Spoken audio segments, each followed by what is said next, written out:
этому. Спасибо членам комиссии, которые... Белгілі спортшы Илья Ильин спортшылар арасында өтіп жатқан эстафетаны жалғастырмақ.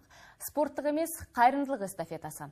Ол спортшылар Серік Сапиев пен Василий Левит сынды астаналық балалар үйінің тәрбиеленушісіне білім депозитін ашып беру керек. Илья тіпті қайырымдылық жасамақ болған 13 жасар Владимир Мигуновпен тіл табысып та үлгерген. Ол мұнан кейін де ата-ана қамқорлығынсыз қалған баламен қарым-қатынаста болам деп уәде беріп отыр. 2 дүркін Олимпиада чемпионы атағынан айырылған спортшы өміріндегі өзгерістер жайлы да айтып берді.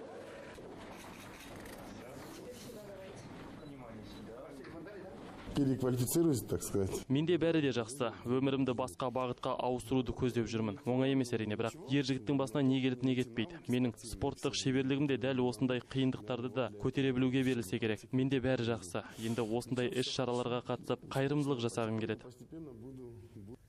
Бүгінге айтарымыз осы. Бар ақпарат астана tv.kz сайтында. Амандықта жүздесейік.